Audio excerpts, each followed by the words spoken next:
Love and Watches is a podcast for male and female watch lovers alike. Perpetual Girl and Ranch Racer are a watch-crazy wife and husband team bringing you the latest in news, gossip, controversy, and anything else that matters in the world of watches. We hope you enjoy the show. Hey, Watch fam. Welcome to episode 9 of the Love and Watches podcast. This is Ranch Racer. And this is Perpetual Girl. And thank you so much for joining us. We really appreciate everyone that's started to follow us on Instagram and listen to the show. It looks like we're starting to build up listeners and followers, which is always really exciting. So let's see. So for today, the main topic is going to be talking about kind of what's in the collection part 2. We did the first one a few shows ago, and we're each going to run through a few watches for you guys that are in our collection. And then before we get to that, though, we have kind of an exciting announcement. So we've got some news. We'll do wrist checks.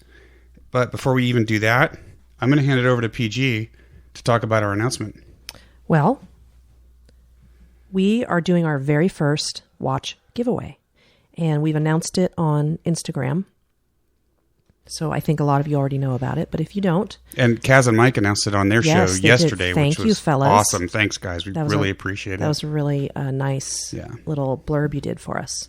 We are doing a watch giveaway, and it's an Invicta Speedway model number or reference number 17023.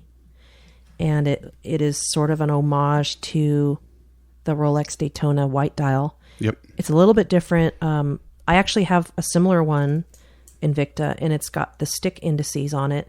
This one's slightly different. I bought them at the same time. Yeah, it's got Arabic. It has the actual numbers on it, but it has the same dial with some like guilloche like a little patterned basket weavy sort of thing. But it's got the black subdial, 3 subdials. It's actually really pretty. And I have one of my own, like I said, and I wear it all the time. You do, yeah. And it's got it's a quartz, and it's got screw down pushers and crown.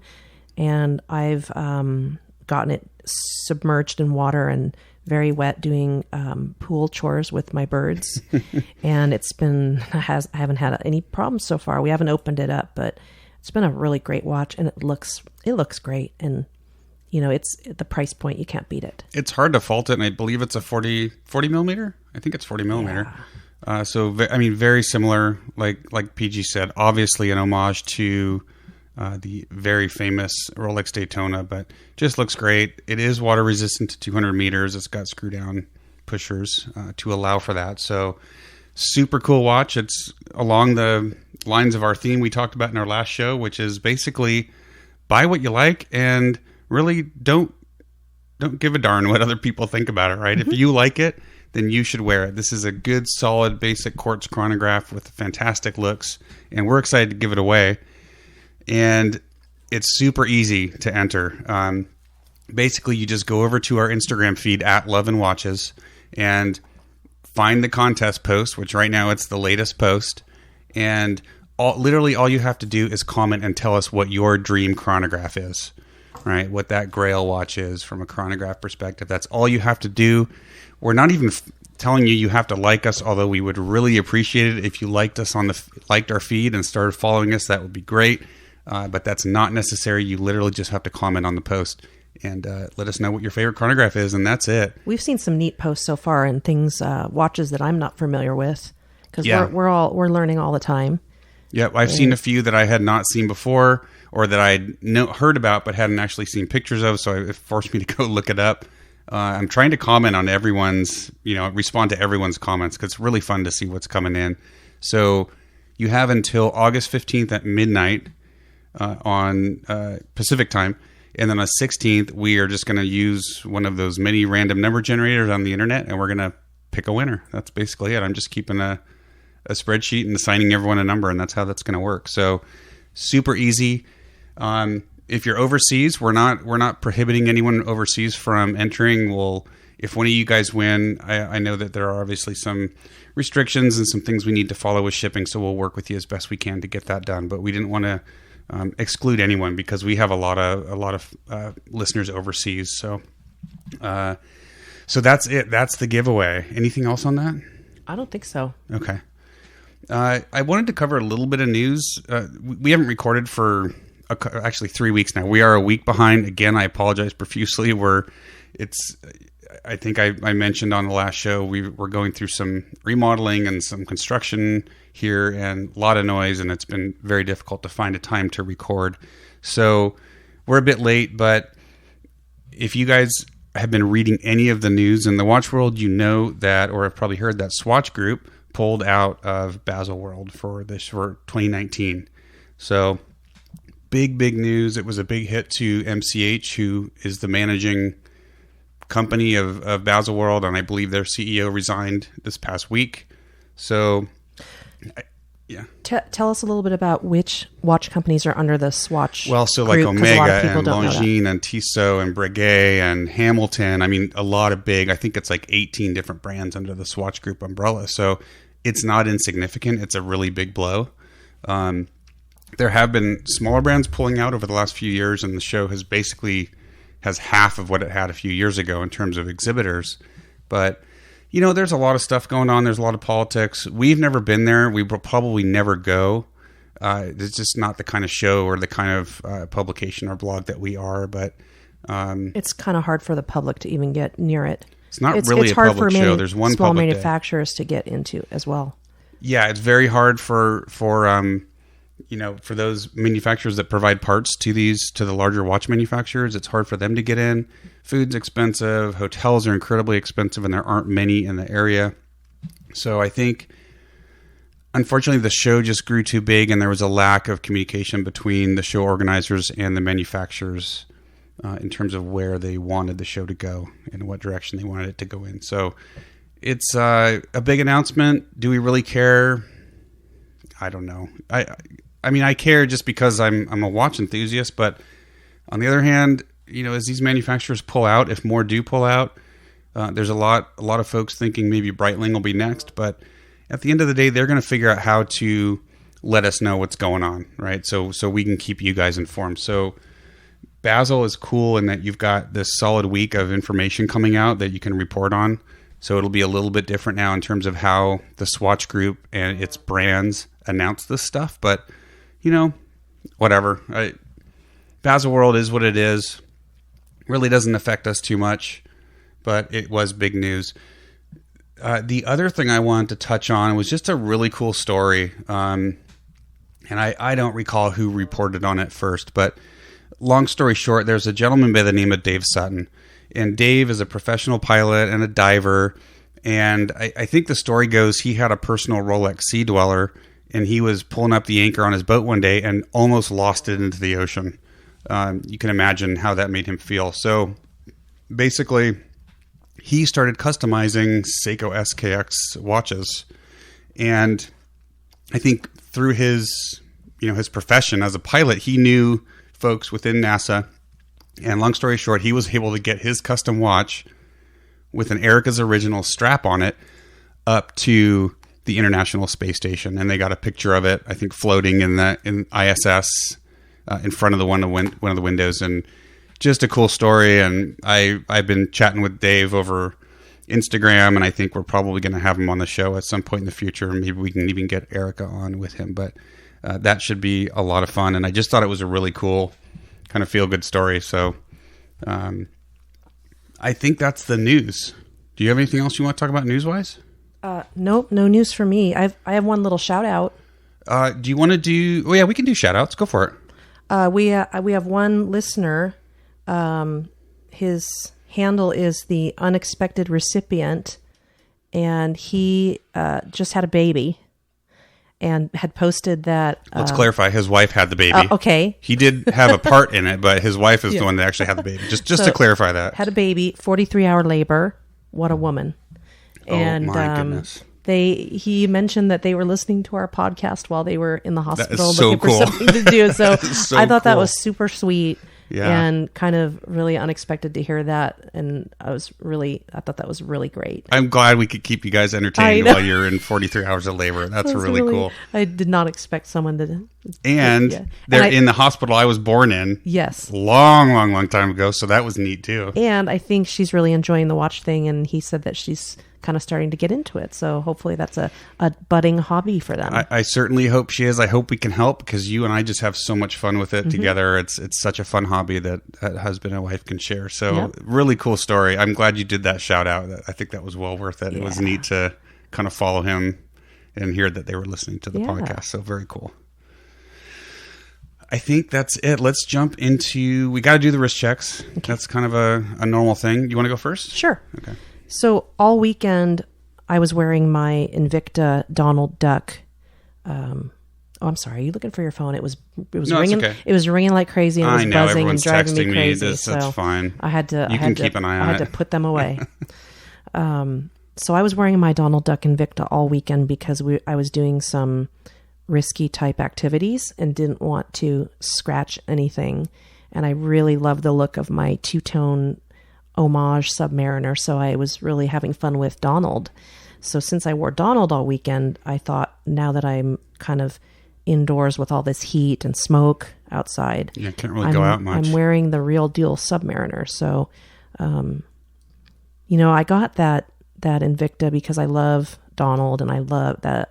I love the Submariner two-tone, and that was kind of, what we could afford at the time. And now that we're fortunate enough to have been able to get the Swatch to share, I don't want to hurt it, and don't want to, I'm trying to take care of it and make it last. Putting it at risk. No, right? I don't want to be irresponsible with it. It wasn't an insignificant purchase for absolutely. us. So I want to take care of our things. And that's a 16613, I think. So it's the previous generation, non-maxi case and dial, two-tone, stainless and yellow gold, and just kind of that classic with the blue dial. Yeah, really cool. And you actually were wearing it with the bracelet for a while, and it's not easy to adjust the length, so I kind of grabbed it when you adjusted it for me, and I might steal it for a long time. Yeah, and the thing for me, I think for a woman who is accustomed to wearing jewelry, and people are used to seeing jewelry on women, for me, when we first got it and I tried it with that bracelet, I was a little self-conscious. I got to be honest. I went out and did some shopping with it, and it's such a beautiful watch, and I love the look of it, but I was definitely self-conscious. So I put it on like a blue, like denim. Yeah, like a denim strap, and it looked great. And actually, EA8, who is a friend of Two Broke Watch Snobs, and I believe he's starting to follow us now. He is actually making me a custom leather strap for that watch, and I'm super excited to get it. A blue with, nice. I think it's going to be yellow stitching, kind of a matte blue type leather. It's going to look incredible, so I'm really excited to get that. I wanted to thank him for working on that for me. So I think it's a great unisex watch. I really do. Yeah, it's 40 millimeters, so for a diver, it works for just about anybody. Very thin. And it's got a low profile, so it doesn't stick up very high, and looks great with jeans. I love it, but I do need to be careful with it with some of the activities with the animals. Yeah, it's definitely not something that we want to damage. No, so that's unnecessarily. That's what I'm wearing today. Very cool watch. I dig it, and like you said, it is a great watch that the two of you can share. So, and I do love Donald. It's a great look. Yeah, you don't have the Mickey. You paid a lot more for this one. It doesn't have Donald on it. What's up with that? I don't know. Yeah, so something like that, I don't worry about an Invicta falling into the bottom of a lake. However, if they did discontinue Donald from the Invicta website, I'd be pretty upset. That would be a bummer. Because it does what have would you wear to Disneyland? It does have an NH35 movement in it, so for less than $100. Yeah, it's a great starter piece. And I have a girlfriend who just recently she got into watches. And she got the non-Donald version of this watch, and she loves it. At first, she thought it was a little big. Of the Invicta. Yeah. She thought it was a little big, but she's gotten used to it. So it's her first diver. Yeah, it's her first diver watch. So she's starting to get used to it, and she's wearing it with some beads and fun stuff. So yeah, it takes a little getting used to wear a bigger watch. Really cool watch. Very cool. How about you? So I am wearing a watch that I've had in for at least a couple weeks for review. And it is the Anonimo Epirato. This one is the galvanic blue sunray dial. So there's a couple different blue dials that Anonimo offers the Epirado in. And this is the lighter of the two. Beautiful sunray pattern. Let's see. It's reference AM-4000.01.103.W22. You don't have to remember that. I'm going to put it in the show notes. That's my favorite that we saw at the Couture show in Las Vegas. Yeah, so we met with the U.S. contingent for Anonimo. I had actually done a preview of the Epirado several months ago when it was announced for Basel for wristwatch review. And you mean a non-hands-on? Yeah, just a preview of it, right? I didn't have the watch in hand. And it's, if you know anything about Anonimo, it was founded by some of the Panerai guys after Panerai was, I believe, purchased, and I don't remember who purchased Panerai, but these guys went off and did their own thing, and it's very similar in terms of the square cushion case shape that Panerai is known for. It doesn't have the big crown guard that Panerai is known for. The dials are very different. And what they've traditionally been known for is a 12 o'clock crown. It's a little bit different, right? I mean, it's up at the top of the watch. Like a pocket watch. So that's kind of what Anonimo's been known for. And they were also one of the first companies to go with the bronze material for a case many, many years ago. So anyway, I've been reviewing this. I've thoroughly enjoyed it. And the Epirado, it's a little bit smaller. It's 42. And it's got your standard 3 o'clock crown. So it's a little bit more of a traditional looking watch. And it's just, I love it. I've really enjoyed it. So to get the full scoop on it, definitely check out wristwatchreview.com. Keep an eye out. I'll post on Instagram when the review is up. And I will also probably be reviewing it on Love & Watches. So we'll have a couple different spots. The blue is a stunning, it's almost like a cornflower blue. It's not... most of the blue watches I see are the same old blue, royal blue. And, right. And I think that's a lot of men love royal blue, but I think it's so much different. It's so classy and it's soft and it looks so beautiful with the brown leather. I really and the like brown it. leather so almost unique. has like the wood grain. It's really cool. It's lovely. I wish I could wear that. It's just humongous. It's big. It's so 42. It's a me. good size watch. It's tough for smaller wrists. And I tried them it's all got in Vegas.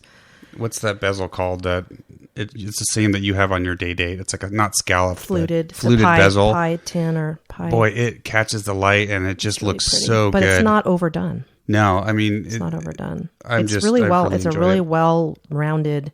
It's balanced. And it's got a good, solid Sellita SW200 movement. It's a basic three-hander with the date at 6, which is another thing I really like, is the date at 6 o'clock as opposed to 3, where it tends to cut into the 3 marker and stand out. I think the 6 o'clock gives the dial a little bit more symmetry.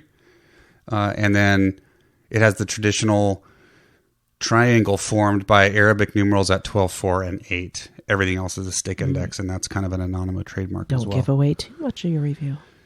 Yeah. So anyway, that's a watch that I will be unfortunately sending back. I'm really bummed.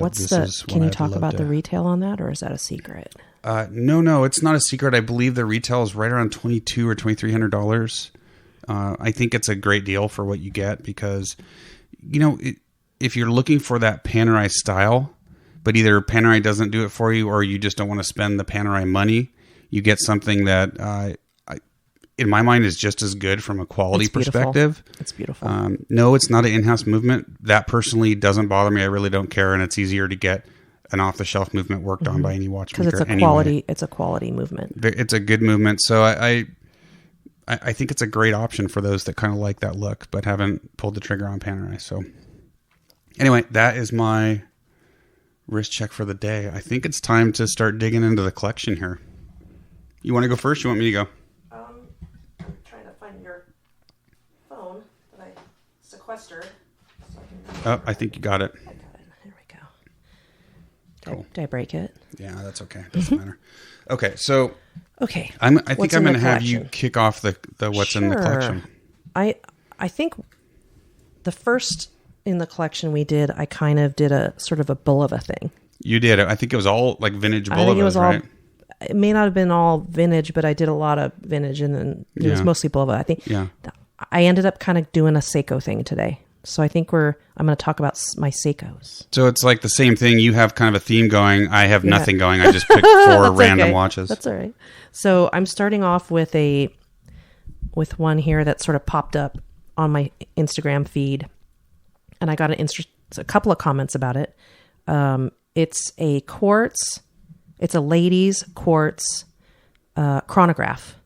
And it's mother of pearl dial. And I got this back when I was thinking about the Omega Speedmaster with the mother of pearl dial, but it wasn't quite in the cards financially. So I had found this Seiko online on Amazon for $350, and which isn't, it's kind of high for a quartz, but this Sportura, it's called, and I had and is that 38 millimeter? I think it's a 38. It's 38.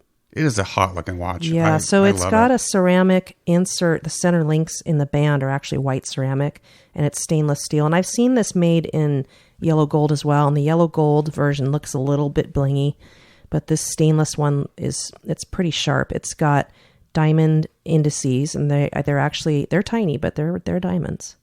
And it's got the 12, 9, 6 subdials, a mother of pearl dial. It's got the date at 3:00 and a ceramic bezel with a tachymeter, but it doesn't move. And it's got the pushers and all. Yeah, one thing I love about it is it's got a 1/10 subdial at noon. At 12:00, it's got the 1/10, so that sucker's cranking. It's really fun to watch that. And I got this pretty wet over, late last week when I was filling up someone's bucket, and it survived it. But I had posted it online, and I had someone who was following me. Let me see if I can find that. Do a little. Oh, that's right. I think you said he had just shared his, right?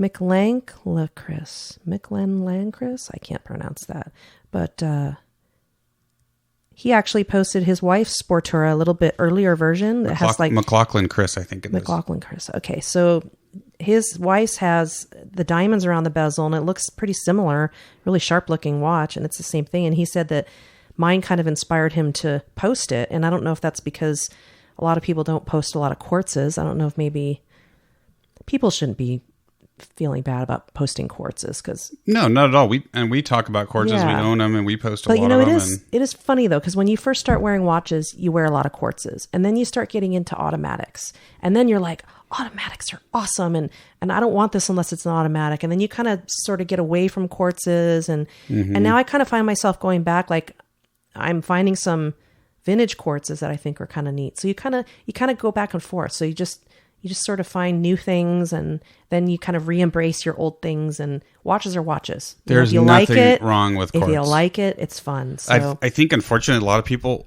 end up not posting them because they don't want to be watch bullied. You get the bullies out there that are, that's quartz, it's junk, or whatever. Or same with Invicta, right? Is it like red wine versus white wine? I've met people like, I only drink red wine.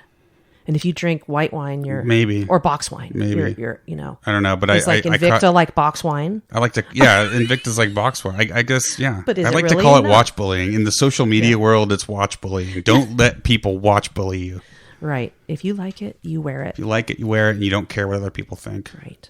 So that's the Sportura, and it's got a model number here, and I can tell you what it is. And I've seen them. They've got it now on Amazon for it's like $250. Right? I paid $350, and now it's $250. But some people are selling it on eBay for like $400 or $500, which that's a little crazy. The reference number 280367. Yeah, and we'll post that in the show notes as well. Sportura chronograph. And I've seen a couple reviews online. There was some gal who was like an Olympic, like shot put, or some Olympic gal who, she got one they gave it to her to review, and she got to keep it. But it looks very similar to your Omega Speedmaster. It does. When you put them next to each other, they're very similar. Different subdial layout, obviously. The band is different. Yeah, different band. But no pink highlights on this one. No, and this one actually did resemble the Tag, because I really liked at the time the Tag Formula One with the white center links, but I can't get past the fact that Tag charges so much for their quartz ladies watches. I couldn't spend $3,000-$4,000 on a quartz watch. Yep. I just couldn't do it. And you get the same look and you get great Seiko quality with this. It's awesome. So that's that one. I can't think of anything else I want to say about this, but I wear this a lot. Yeah, it's a great little chronograph, great quartz chrono. Yeah. So, all right. So I think we'll switch back and forth. So I'll go next. Okay. Yeah. And actually, I just want to let our listeners know, because you didn't mention it, but I think our listeners should know that you showered, you cleaned up, you dressed up for the podcast. I mean, it's so cool that you do that. Very little dirt on me. Yeah, you haven't been outside working with the animals, and you look great. I'm a very lucky guy. PG looks great today, guys. We forgot to feed the larger animals, though. Yeah, we'll have to feed them after this. All right, so enough of that. I'm going to go to my first piece, which is from a micro brand called Seals Watch Company. And Seals Watch Company was founded by a local guy here, Michael Seals. And we met Michael in our first meeting with the Red Bar Sacramento crew. And I think you might have tried on the one that you pre-ordered, the Model C, right? Isn't that when you tried that on and loved it? The Field. Yeah, the Model C Field. And Michael's a great guy. His watches are inspired by his love of military tanks. So it's the case is kind of hexagonal. Really cool looking watch. And I went to go buy, I really like the stainless brushed. And I went to go buy it, and he'd sold out. He only does about 100 pieces of each model, and then that's it. Then he moves on to the next thing. Well, lucky for me, our Red Bar Sacramento chapter leader had the stainless steel, and I talked him into selling it to me. And it's such a cool watch. It's very different from anything I have. It's got a beautiful vertically brushed silver dial, neat chapter ring with the 60-second hash marks or 60-minute hash marks. Just a really, really pretty watch. It does have a proprietary band or end link, but I think you could. I haven't taken this off. He also makes a stainless steel bracelet for this, and I keep telling him I gotta get that. Again, we're gonna miss the get together next week, but one of these days I'm gonna pick up a stainless bracelet from him. This has got kind of a dark brown alligator pattern. It looks great. Leather strap, really pretty. Nice. It's got a nice signed crown. I love the crown guard on this. It's kind of screwed. It's got two big screws, so the crown guard's kind of screwed in. Very pretty. And the dial is, it's also brushed, but it almost has a pearl finish to it. It really shines. Yeah, it really shines. It's got applied indices too. It's got applied stainless steel indices. Great lume. I think it's BGW9. Miyota 9015 movement. So great solid workhorse of a movement. It's got a lot of weight to it. It's 41 millimeters across. So it's kind of on the border for you if you were to wear it. I know you've tried it on. It's a little bit large on you. It's perfect for me.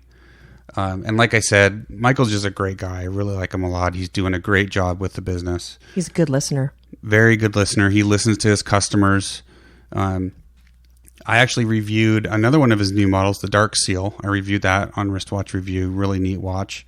And then I think I mentioned you pre-ordered the Model C. With the black dial. Similar with the hexagonal case. A little bit more vintagey looking, and it's got like soldered lugs. Yeah. So that's really vintage style. And it wears smaller. It's a little bit lower profile. Yeah, it's got a STP 111 movement. I think that movement's not quite as thick as the Miyota, and it's a 40 millimeter, so it works a lot better for you. And with the soldered lugs, I think that works better. But just really excited to see what Michael's going to come up with next. So right now there's the Model A, and he's still got some available in the different, like the darker, vintagey looking cases. I don't know how they're kind of pre-distressed. They look black PVD, and then. I think the pre-order is closed for the Model C. Those are gone. There's none left. There might be some for the Dark Seal. I don't know, but we'll put the link to his website on the show notes. Definitely go check it out. He's making some really, really nice watches, and it's all custom. There's no off-the-shelf stuff. All of his, his hands and his dials, everything is custom made to his spec. So, really impressed. Very, very cool watch. I love it. I wear it a lot. Sees a lot of wrist time.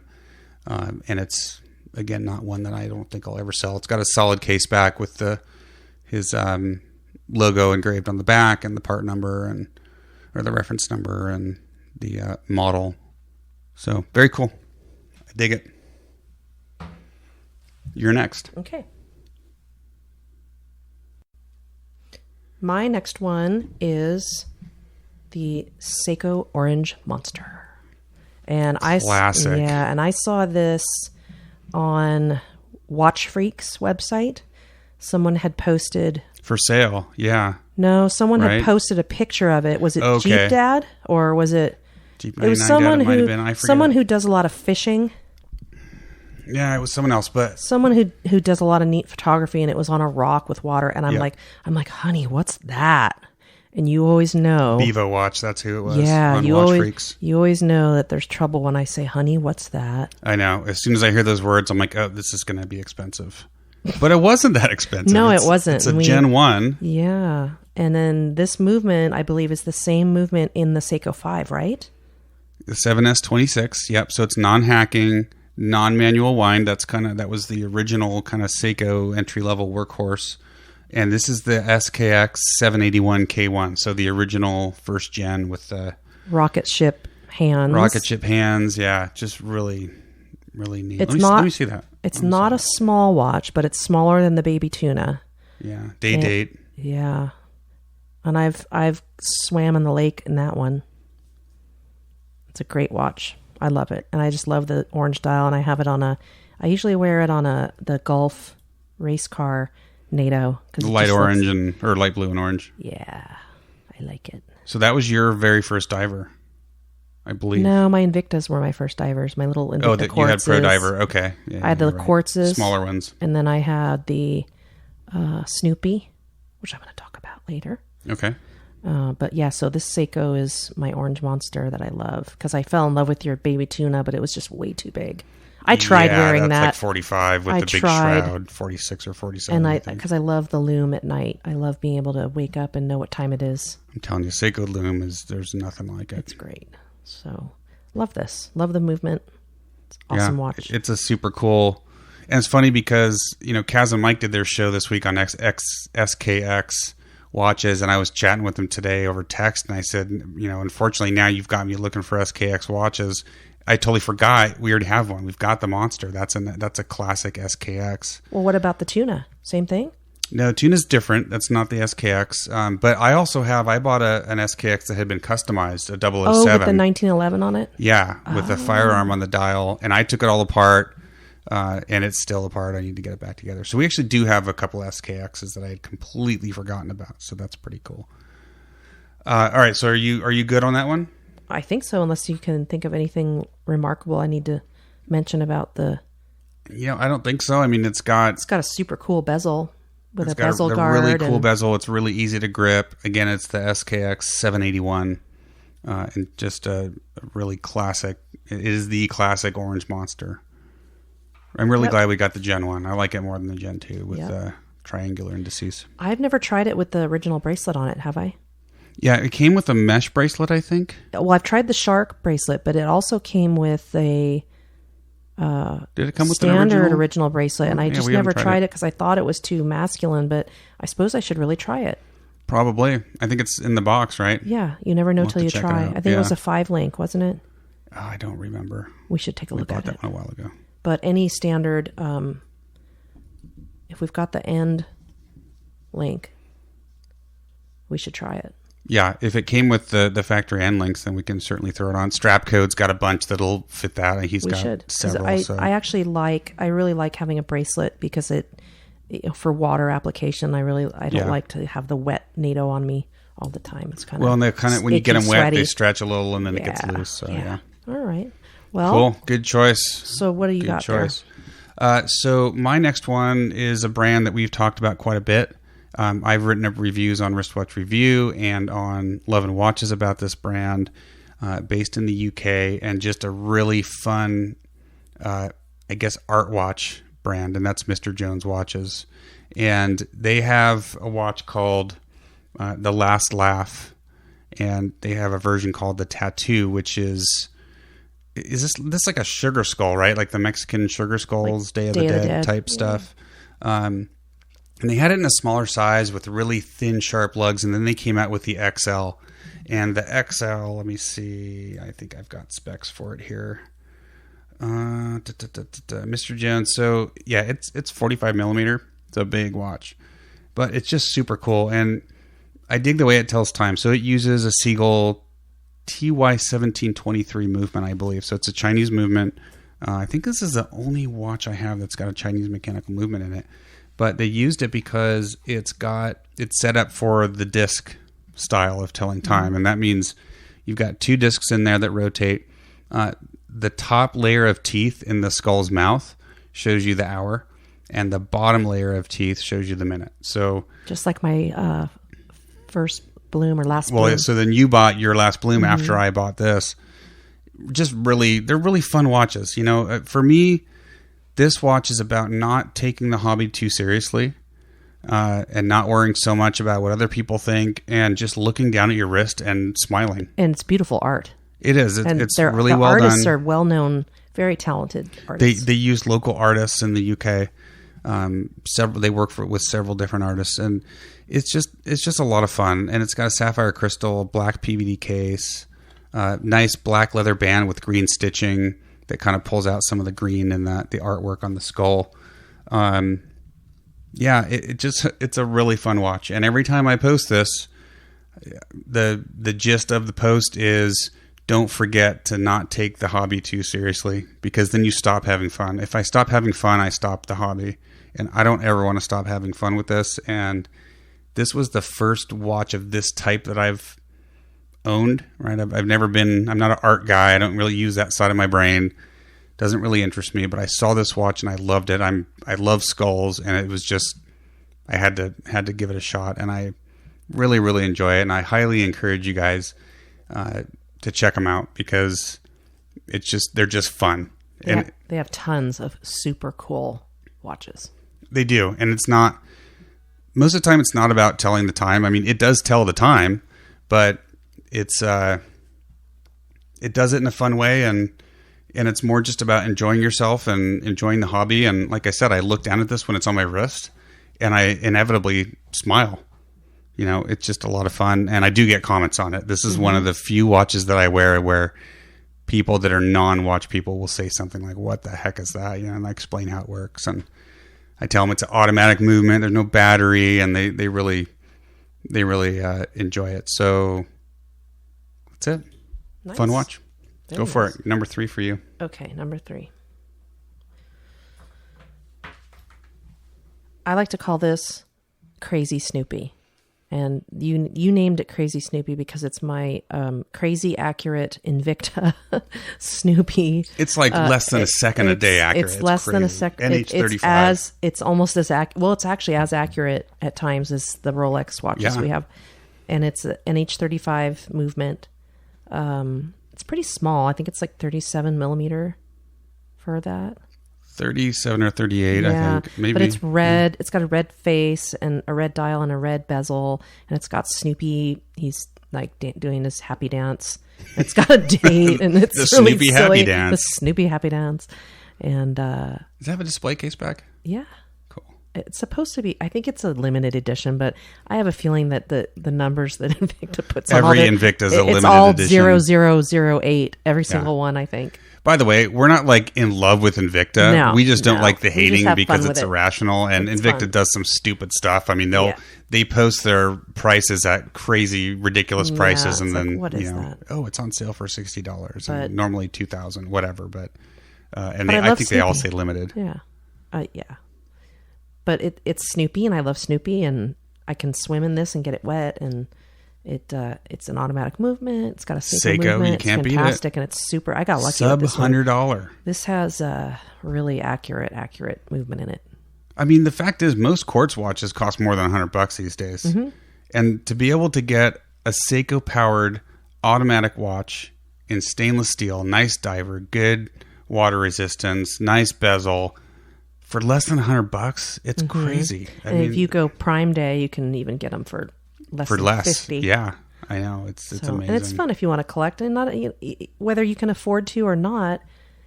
You can pick up a whole bunch of cute stuff. They've got so many characters that they're licensed, to put on their watches. It's a lot of fun, and especially for like young people, or get them for your nieces and nephews, or for yourself. I mean, and it's got the cool yellow rotor that Invicta is known for. Which, if you're a newbie collector, like when I first started collecting, I wanted everything to have a display case back because it's so much fun. It's so cool to stare at the balance wheel and that mechanism in there. Skeleton watches are so much fun to look at. Yeah, I mean, if you're new to watches, I really wish a great deal. I really wish the Rolex had a display back, because their movements are beautiful and you don't ever get to see them. Rolex fans have been asking for that for years. Spend the money and you don't get to see it, and it's gorgeous. Yeah. So, but that will make it less waterproof. But and that came on a bracelet.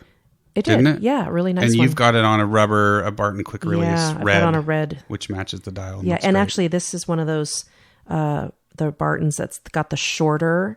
It came with a longer tail and a shorter tail, right? And this fits me perfectly because I always have so much extra on the strap.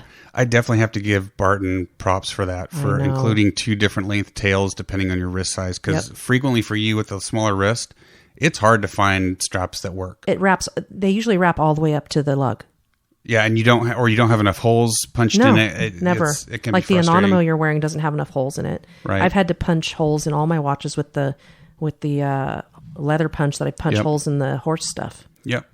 Which is really not a good way to do it. Shame on me for using you do that. What you have to do. So that's that watch, and I love it. It's great. I'm finding that I'm not putting my watches on the winders as much. That's another topic. That is another topic. We're going to have a show talking about, I think one of the topics will be about watch winders, and we've gone through phases with watch winders, and whole different topic. Some of my watches are really easy to set, so I leave them off because I don't wear them as much. Because now I'm kind of thinking, do I really want to have them winding all the time and kind of reduce the life, burning the green time on these watches, so that I'm going to have them. Do I really want to spend $150 to service a watch I paid $40 for? That has just been spinning on a winder. Right. Yeah. So there is that. I mean, some watches that are more difficult to set, like my Orient Sun and Moon, that is always living on a winder because it's hard to set the date. Right. So you just have to think about which vintage watches kind of as well. But then again, vintage movements, you don't want to put too much wear and tear on them. So like my vintage watches, I don't have any of them on a... All right. So we good with the Snoopy. I'm going to move on to my next one, which is... This was my first kind of high-end watch purchase. And it's very much out of the ordinary. It's not what you would typically consider to be a first high-end watch purchase, which I think for me would be like a Rolex or a Tudor or a Breitling, one of the major brands. This is a Hamilton, which is part of the Swatch Group, was an American company when it was started many, many years ago. They made a lot of pocket watches back in the day. They made a lot of pocket watches, railroad watches, that kind of stuff. But I saw this watch and it was just so cool and so different. And I tend to kind of like to wear different, not mainstream type stuff. And it's called the Face-to-Face 2. So a few years ago, Hamilton came out with the Face-to-Face, the original, which had 2 movements in it. So you've got the case, and then you have the case within an outer cage, and the case actually flips around. So you can wear it with the backside. The original one had one dial on the front and another dial on the back. And it was dual movement. So obviously you've got 2 different movements to service. I don't think it was a huge hit. It was very expensive. And then a couple of years ago, they came out with the Face-to-Face 2, which is a single movement. It's a Valjoux 7750 chronograph. The watch is shaped kind of like an Audemars Piguet Millenary. So it's a long oval. So it's wider than it is tall. It's 53 millimeters wide and 44 millimeters high. It's a big watch. Larger than the Millenary, but very similar. So this one's got that standard, 6-9-12 chronograph layout with the running seconds and the date. But then when you flip it, you've got... you can see the movement. So you've got the rotor exposed, the whole movement inside with really nice perlage on the bridges. And then you've got 3 scales. You've got a tachymeter scale to measure distance or measure speed. You've got a telemeter scale to measure distance to a sound. Like if you wanted to measure distance to a lightning storm, you've got the telemeter, and then a pulsometer to measure your heart rate. So really neat the way they got away from the two movement, went to a single high quality chronograph movement. It's a beautiful watch. It's got a lot of silvers and grays and blacks in terms of shades, but like the running seconds dial is larger than the two chronograph subdials, and underneath it you can actually see the date wheels. Oh yeah, it's like a dark kind of smoked glass. Kind of hard for me to read. It's not the easiest watch to read, and that's the only thing I was a little disappointed, because it was pretty expensive. I think it retails for $4,000.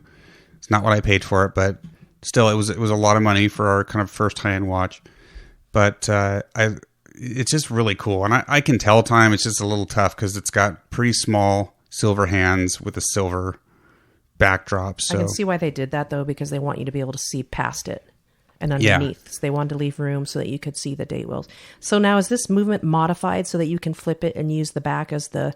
It is. It's called It's called an H41 movement. It is a Valjoux 7750. They put different springs, so it's got like a longer power reserve, I think. But it's a 7750. But it is modified because it has a pass-through seconds hand, because you need a seconds hand for the chronograph on the back. So when you're measuring with the pulsometer or the tachometer or whatever, you need a seconds hand back there.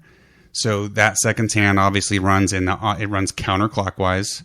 And your pushers are reversed. So to start it, you use the bottom pusher, and to stop it or to reset it, you use the top pusher when it's flipped around to the case back. So just something you have to keep in mind. But yeah, it's just such a cool looking watch. It really works well. It's designed well.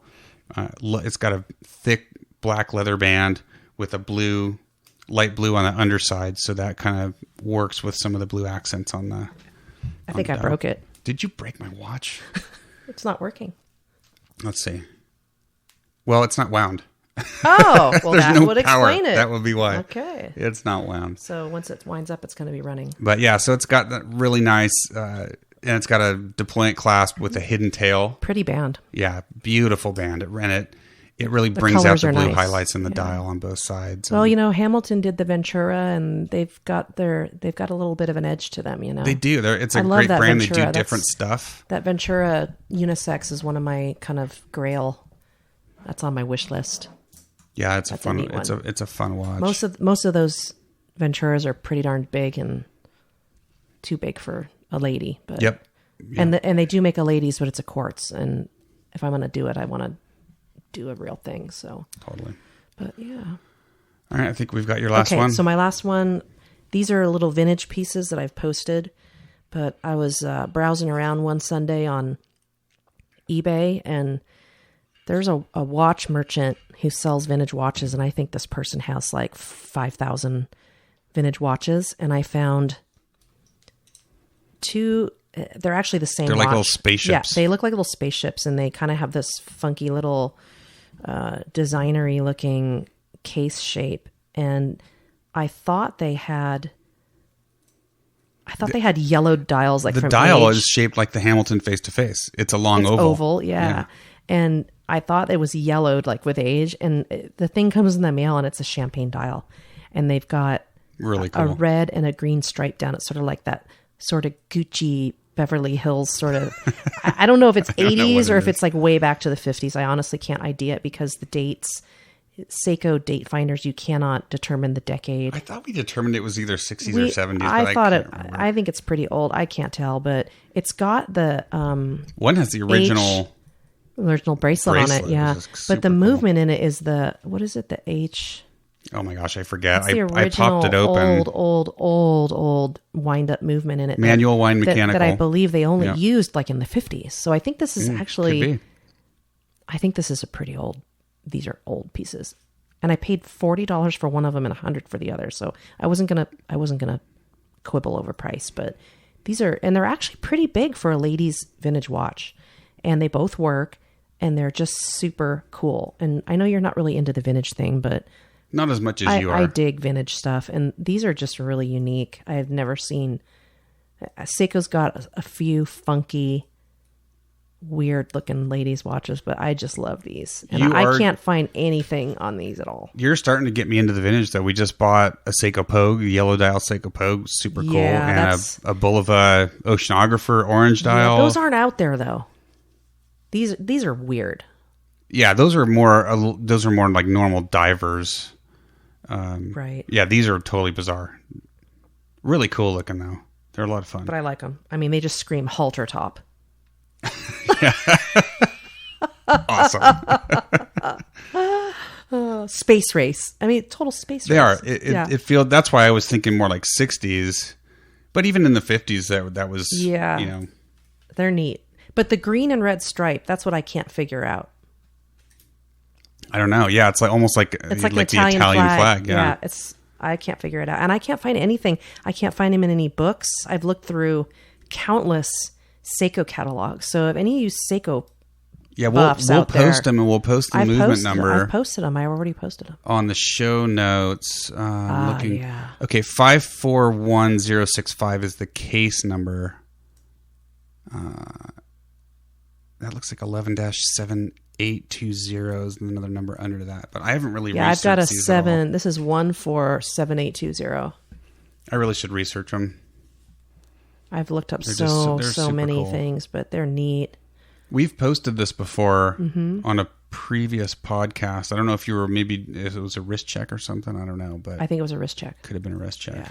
But this one I've just searched, and that's got to be the original bracelet too. Oh, for sure. That's definitely it's a hard, rigid.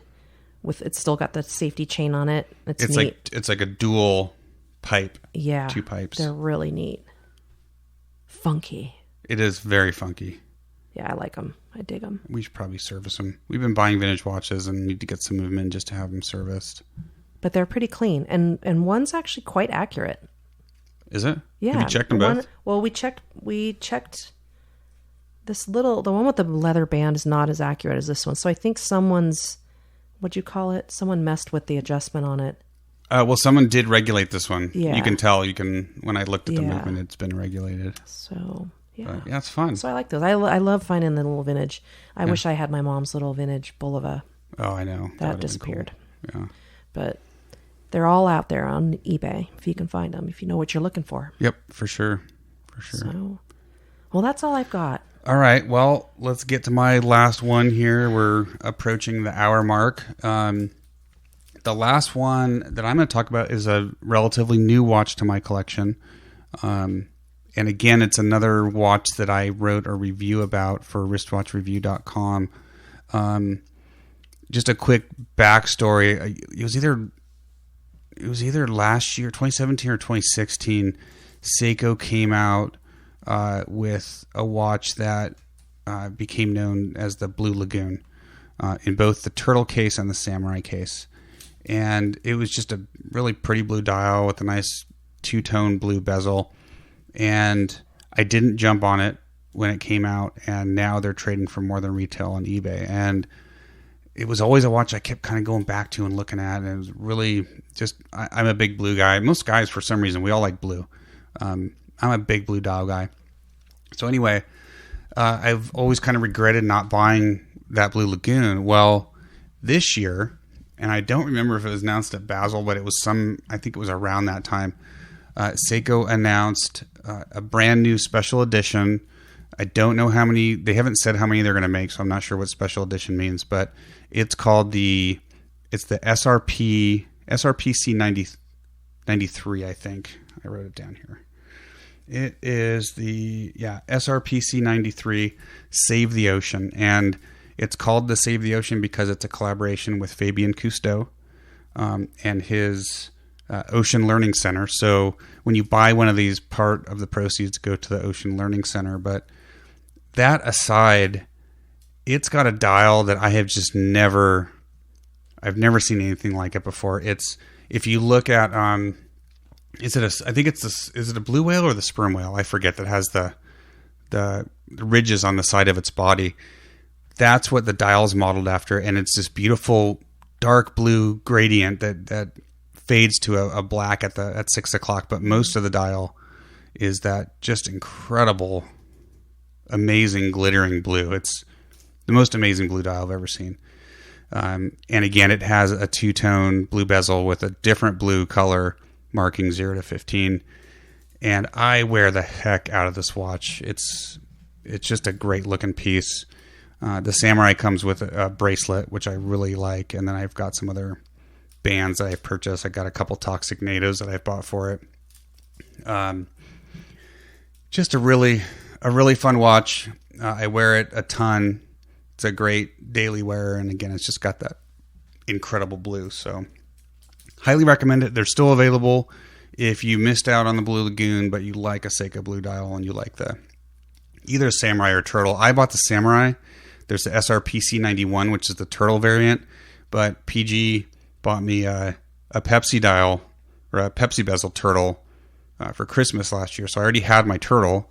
And figured I needed to get that a Samurai case. Needed it. Needed to have it. It was a must. So anyway, that's my fourth watch. Really dig it. And if you want to read more about it, go to wristwatchreview.com. There's a review of the piece there. So, oh my gosh. So we're 55 minutes in. I think we can successfully call this an episode and wrap it up. So hopefully you guys learned a little bit more about us. I mean, the reason we do these What's in the Collection episodes is just for you guys to kind of understand where our tastes come from, what we like, what we don't like. I think it'll probably help you if you read a review that I do or that PG does on Love and Watches or something I do on Wristwatch Review. You're going to get facts about the piece, but you're also going to get opinion. That's what blogging and podcasting and all this stuff's all about. We want to talk to you guys about our feelings about these different watches and the watch industry. So hopefully by understanding what's in our collection, you'll be able to read a review that I do and understand what I like.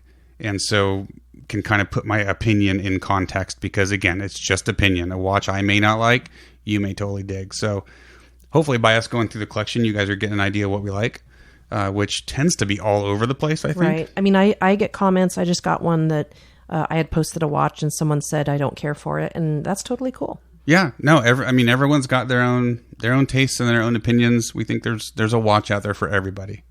So we enjoy doing this. We'll do more of them. We have a big collection, so we'll be doing more of these as the podcast progresses. But and most of our collection is under. It's on the lower end of the price point. So. Yeah, I mean, we've got some nicer watches, but the majority of the collection is like sub $500 for sure. So we talked about the giveaway. Go to Love and Watches, at Love and Watches on Instagram. Definitely enter the giveaway. It's so easy. Just tell us what your favorite chronograph is. If you go into the post, it's the latest post with a picture of the giveaway watch, which is a White Dial Invicta. And it's fun to read what other people's It's super dream fun. watches are. Those maybe will give you guys ideas. I mean, I'm looking at them going, hey, I'd like that chronograph. I like that one. I wish people could post pictures on comments.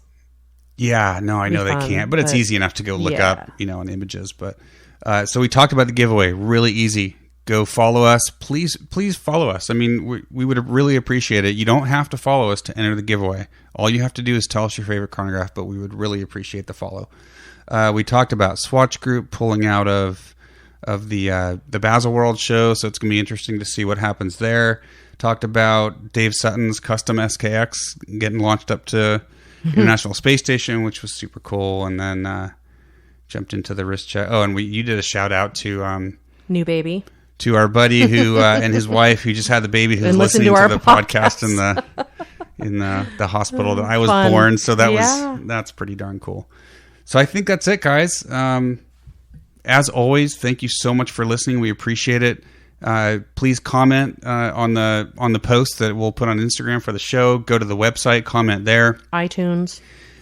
Give us, please go review us on iTunes. That helps, or whatever platform you listen to us on. If you're able to review, please do so. It'll help us develop the show. We want to be talking about things that you guys are interested in. So definitely give us a review.